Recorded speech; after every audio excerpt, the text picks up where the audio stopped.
Hello बच्चों, आप देख रहे हैं JMS coaching institute YouTube channel. हमारी बेसिक मैथ्स की एक क्लास चल रही है जिसमें हम नए नए टॉपिक को लेते हैं। आज का हमारा टॉपिक है वर्ग समीकरणों का गुणनखंड, है ना। Factorisation of quadratic equation. जो क्वाड्रेटिक इक्वेशन होती है, वर्ग समीकरण होते हैं, उसका गुणनखंड किस तरह से करते हैं। और ये क्लास अगर आप देखते हो तो आपको गुणनखंड से जुड़ी जो भी क्वेरी है, जो भी क्वेश्चन है, वो आपके सारे इस क्लास में ख़त्म हो जाएंगे। और आपको गुणनखंड करना किसी भी आपको वर्ग समीकरण कोई सा भी हो, किसी भी तरह का हो, उसके गुणनखंड आप आसानी से कर सकते हैं। जैसे आपका देखो, आपका पहला ये समीकरण है x² + 5x + 6, ठीक है। इसका गुणनखंड करना है तो किस तरह से हम करेंगे, है ना। तो देखो, सबसे पहले हम यहाँ इसका कोफिशिएंट देते हैं। कोफिशिएंट मतलब गुणांक देखते हैं। यहाँ x² गुणांक कुछ भी नहीं है तो हम क्या लेते हैं, 1 लेते हैं। और नहीं तो कोई सा अंक हो सकता है x² के साथ, ठीक है, या उसका गुणांक देखते हैं, ठीक है। पहली कंडीशन है आपका x² फिर x फिर संख्या, इस तरह से आपका जमा हुआ होना चाहिए, ठीक है। तो यहाँ x² गुणांक कितना, 1 है।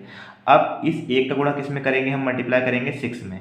1 का गुणा 6 में किया तो कितना आ गया आपका, 6 आ गया। कितना आ गया, 6, ठीक है। 1 का गुणा 6 में करेंगे तो कितना आएगा आपका, 6 आ जाएगा। किसका, प्लस का, किसका, प्लस का, ठीक है। और यहाँ का बीच में क्या लिखा है आपका, प्लस का 5। यहाँ क्या लिखा है, प्लस का 5, तो यहाँ लिखेंगे हम प्लस का 5, ठीक है। अब हमें देखो, किसके गुणनखंड किसके करने हैं वो समझना। हमें गुणनखंड करने हैं किसके, 6 के ऐसे गुणनखंड करने हैं कि गुणा करने पर तो प्लस का 6 आ जाए और प्लस या माइनस करने पर प्लस का 5 आ जाए, ठीक है। तो देखें हम, देखो 6 के गुणनखंड क्या हो सकते हैं। एक तो हो सकता है 1 × 6, 1 × 6 भी 6 होता है। और एक होता है 2 × 3, 2 × 3 ये भी 6 होता है। बस 6 के गुणनखंड या तो 1 × 6 हो सकता है या 2 × 3 हो सकते हैं, क्योंकि गुणा करने पर और किसी संख्या का दो संख्या गुणा करने पर 6 नहीं आएगा, ठीक है। 1 × 6 6 होगा और 2 × 3 भी क्या होगा, 6 होगा। अब इनमें से कौन से गुणनखंड होंगे तो चेक करें। देखो, गुणा करने पर क्या आना चाहिए, 6 आना चाहिए। तो 1 × 6 भी 6 और 2 × 3 भी क्या आता है, 6 होता है। तो ये तो दोनों में आ रहा है। लेकिन यहाँ क्या आपका प्लस, दोनों संख्याएं के देखो, यहाँ भी प्लस है और यहाँ भी प्लस है, तो दोनों संख्याएं जो गुणनखंड होंगे दोनों प्लस के होंगे। गुणा करने पर क्या आएगा, प्लस का 6 और जोड़ने पर कितना आना चाहिए, प्लस का 5 आना चाहिए। तो देखो 6 और 1 को जोड़ा तो कितना आएगा, 7। अगर यहाँ 7 लिखा होता तो इसके गुणनखंड क्या हो जाते, ये हो जाता है, ठीक है। लेकिन जोड़ने पर कितना आना चाहिए, हमें पता है 5 आना चाहिए। तो 5 कब आएगा, जब 3 और 2, इसके गुणनखंड क्या रहेंगे आपके, 3 और 2 रहेंगे। तो देखो आप यहाँ इसके गुणनखंड कितने होंगे आपके, 3 और 2, तो 3 × 2 और 3 + 2, इस तरह से इसके गुणनखंड होंगे। क्या, गुणा करने पर 6 आएगा और 3 और 2 दोनों प्लस के रहेंगे, तो जुड़ेगा, चिन्ह आएगा आपका प्लस का। 3 और 2 कितना हो जाएगा, 5। गुणा करने पर 6, जोड़ने पर 5 आना चाहिए, आ गया, ठीक है। अब कैसे लिखते कैसे है, देखो 1 को लिखने की जरूरत नहीं रहती है वैसे। ये x² पहला फंक्शन लिखते हैं और लास्ट वाला फंक्शन लिखते हैं, लिख दिया। पहला और लास्ट वाला ऐसे आता है, ये हटेगा, इसकी जगह पे गुणनखंड आएंगे। गुणनखंड कितने आए आपके, 3 आया। एक तो आपका है प्लस का 3, तो प्लस का 3। और सवाल किसमें, अगर चर राशि x है तो x लिखना है, बाय है तो बाय लिखना है। और दूसरा गुणनखंड कितना है आपका, प्लस का 2 है, तो प्लस का कितना आ जाएगा आपका 2x। इस तरह से इसके गुणनखंड हो गए, ठीक है। अब कॉमन लेने की बारी, तो देखो यहाँ पर 4 फंक्शन बन गए, तो इन दोनों को एक साथ लेना है और इन दोनों को एक साथ लेना है, ठीक है ना। इनमें से कॉमन लेंगे हम, जैसे यहाँ से क्या कॉमन लें, x, यहाँ से इसमें से क्या कॉमन लें, x कॉमन लेंगे।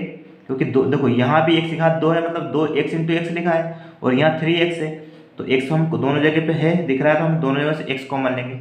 जैसे x कॉमन लिया तो यहाँ कितना, x का भाग x² में दिया कितना बचा, x बचा, प्लस x का भाग 3x में दिया तो कितना बचा, ओनली 3 बचेगा, ठीक है, प्लस। अब यहाँ देखेंगे हम, इस ब्रैकेट में अगर x + 3 है तो यहाँ अगले ब्रैकेट में भी क्या बचना चाहिए, x + 3 ही बचना चाहिए, ठीक है। अब वो कैसे बचेगा वो देखें आप। देखो क्या, यहाँ से क्या लें हम, देखो यहाँ x है तो यहाँ भी x कब बचेगा, जब यहाँ से क्या कॉमन लेंगे हम, 2, और वो भी प्लस का, क्योंकि यहाँ प्लस लगा तो प्लस का 2 कॉमन लेंगे। 2 कॉमन लिया, 2 से 2 में डिवाइड किया तो कितना आ गया आपका x, क्यों, क्योंकि 2 से 2 कैंसिल, x बचा, प्लस प्लस क्या आ जाएगा आपका यहाँ प्लस। 2 का भाग अगर हम 6 में देंगे कितने बार जाएगा आपका, 3 बार। तो देखो दोनों ब्रैकेट में सेम संख्या सेम चिन्ह चल रहा है, x + 3 यहाँ है तो यहाँ भी x + 3 है, तो दोनों में से एक लिखेंगे अपन, x + 3। फिर जो बचा वो लिखेंगे, क्या बचा, x बचा और +2 बचा, x और +2। इस तरह से हम गुणनखंड करते हैं, ठीक है। अगला क्वेश्चन देखें आपका, है ना, जैसे ये। अब इसमें गुणनखंड क्या होंगे, गुणा करने पर क्या आना चाहिए, 6, और जोड़ने पर या घटाने पर कितना आना चाहिए, -5। देखो गुणा करने पर कितना आना चाहिए आपका, प्लस का 6, क्यों, क्योंकि यहाँ 1 है, 1 × 6 कितना होगा, 6। और घटाने जोड़ने पर क्या आना चाहिए, -5, ठीक है। अब गुणनखंड क्या होंगे वो देखें अपन, तो या तो 1 इंटू 6 होगा, ठीक है 6, या तो ठीक है 1 इंटू 6 होगा, या तो 2 इंटू 3 होगा 6, ठीक है। गुणा करने पर ही आएगा, देखो गुणा करने पर 6 दोनों में आ रहा है, लेकिन है ना यहाँ आंसर किसका आना चाहिए, माइनस का। तो देखो मतलब माइनस का आ रहा है, इसका अर्थ है दोनों संख्याएं किसकी रहेंगी, दोनों संख्याएं माइनस की रहेंगी, तभी गुणा करने पर क्या आता है, प्लस आता है। यहाँ अपने को प्लस का 6 चाहिए, वो कब आएगा, जब दोनों गुणनखंड किसके रहेंगे, आपके माइनस के रहेंगे, ठीक है। या तो प्लस के रहेंगे, प्लस के हो नहीं सकते क्योंकि हमें चिन्ह किसका चाहिए, माइनस का। इसका अर्थ है दोनों गुणनखंड किसके रहेंगे, आपके माइनस के। अब देखो -1 और -6 जोड़ेंगे तो कितना आ जाएगा, -7 आ जाएगा, लेकिन हमें क्या चाहिए, प्लस का 6 चाहिए। तो हमें हमारे गुणनखंड क्या हो जाएंगे, आपके 3 और 2 ये होंगे, ठीक है।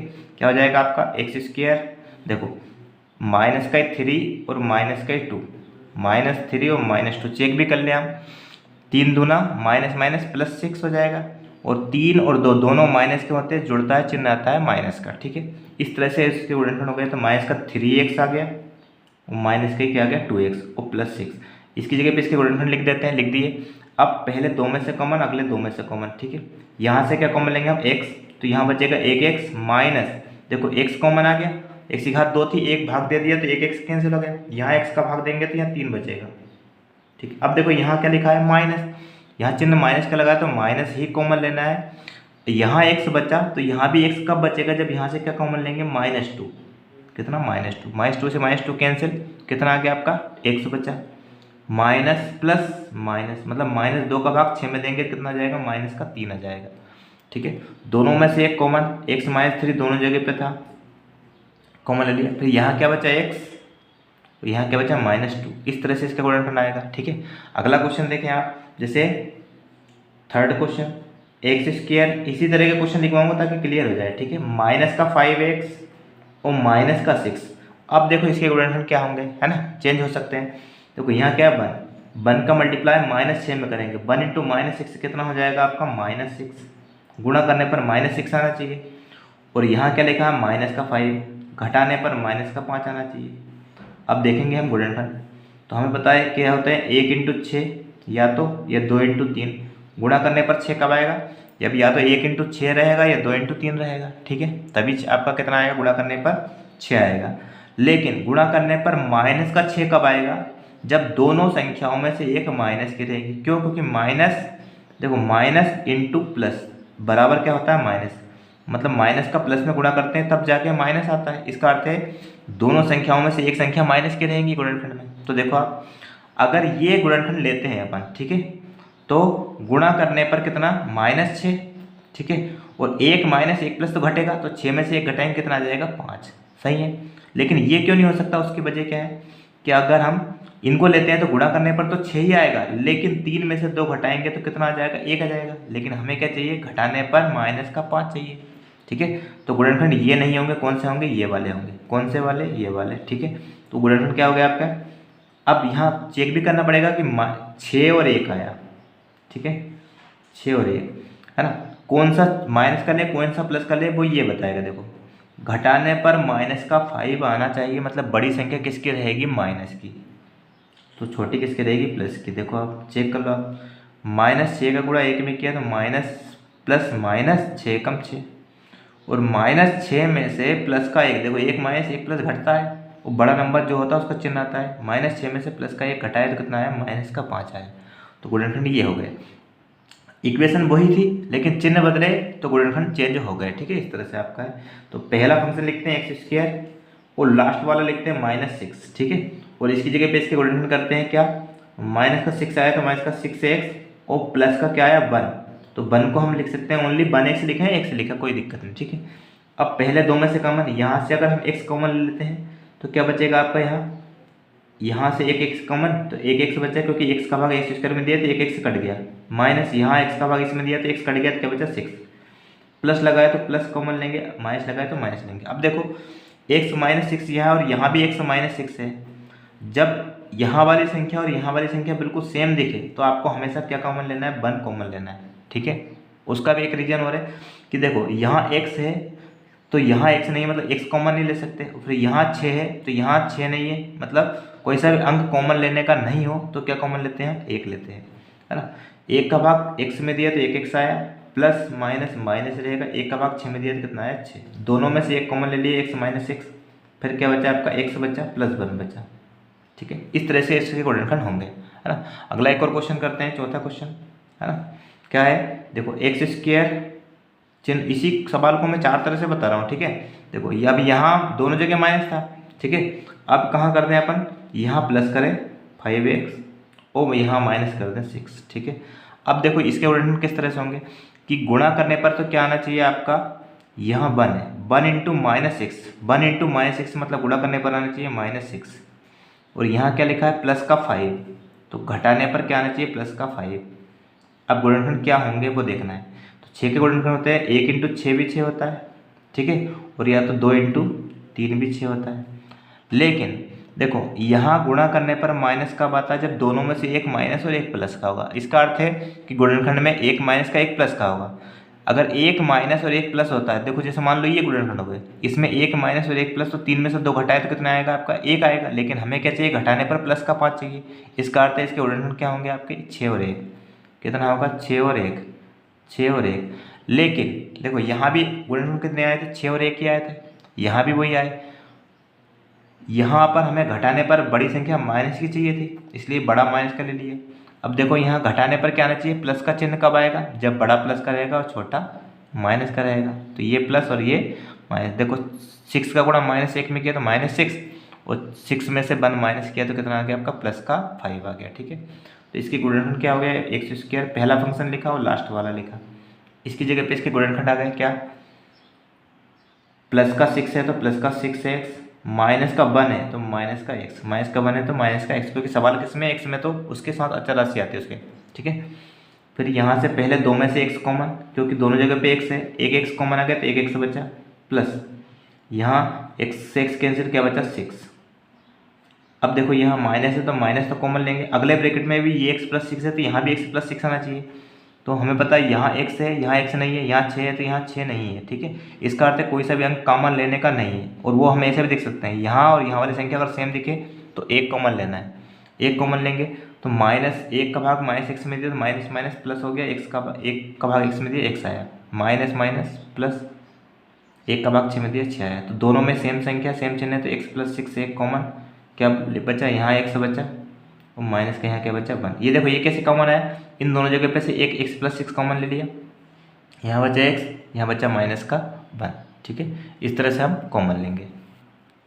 देखिए नेक्स्ट क्वेश्चन है आपका कि इस तरह से आपका अगर समीकरण, जैसे आपका यहाँ कोई सा अंक है तब क्या करना है, देखो मेथड वही रहेगी आपकी, 2 का इसका मल्टीप्लाई करना है। यहाँ देखो हर बार हमने मल्टीप्लाई किया था, लेकिन यहाँ आपका 1 था, लेकिन यहाँ आपका क्या है 2 इंटू 55, 2 को गुणा 55 में किया तो 55 दूना कितना होता है 110, कितना होता है 110, है ना। लेकिन ये प्लस और ये माइनस गुणा करने पर क्या आएगा माइनस, मतलब दो एक से गुणन करने हैं जिसका गुणा करने पर 110 हो जाए, और घटाने पर यहाँ देखो प्लस का x लिखा है, प्लस का x मतलब यहाँ इसका कोफिशिएंट कितना है प्लस का 1 है, यहाँ इसका x के साथ क्या कोई सा अंक नहीं है, मतलब यहाँ पर क्या है 1 लिखा है। ठीक है, वो भी किसका है प्लस का।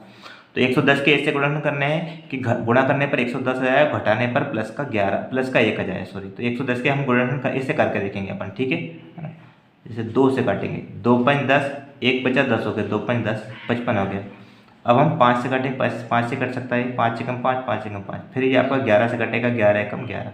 कितने संख्या है, कोई 3 संख्या है, लेकिन हमें इसमें कितनी संख्या बनानी है, 2 संख्या बनानी है कि जिनका अंतर कितना हो 1 हो।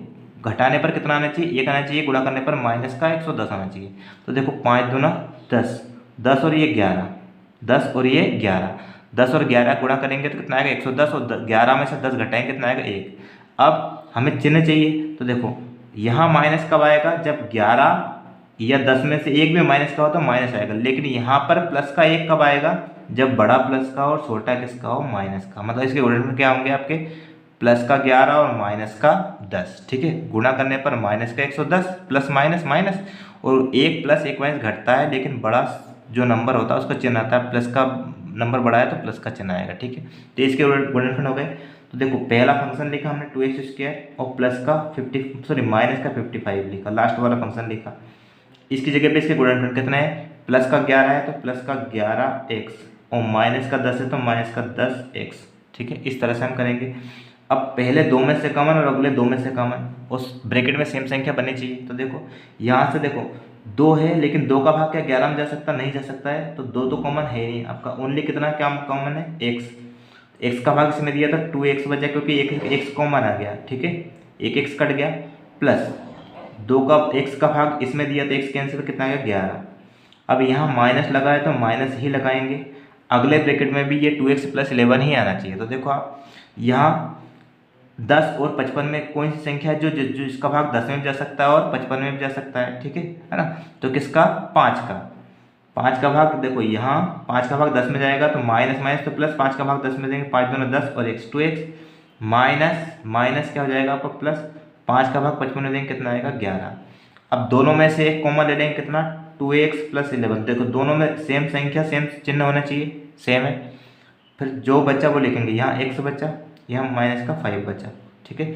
इस तरह से हम अगर इन सवालों को आपने अच्छे से समझ लिया तो कोई सी भी संख्या हो जिसके गुणनखंड आप कर सकते हैं, कोई सी भी संख्या। इन 4 तरीकों के अलावा 5वां तरीका नहीं होता है, ठीक है। ये 4 ही तरीके होते हैं। एक में दोनों संख्याएं प्लस की होती है, एक में दोनों गुणनखंड किसके होते हैं, माइनस के, एक में बड़ा माइनस का छोटा प्लस का, और एक में बड़ा प्लस का छोटा माइनस का। ये 4 ही संख्याएं इस तरह की होती है जिनमें आपके इसके गुणनखंड करने, कोई सी भी आपका गुणनखंड आ जाए, इन 4 तरीके के अलावा 5वां तरीका नहीं होता है ना। तो आप आसानी से कर सकते हैं। वीडियो अच्छी लगे तो लाइक शेयर सब्सक्राइब जरूर करें, और अगले क्लास में नए टॉपिक के साथ फिर से मुलाकात होगी। तब तक के लिए गुड बाय।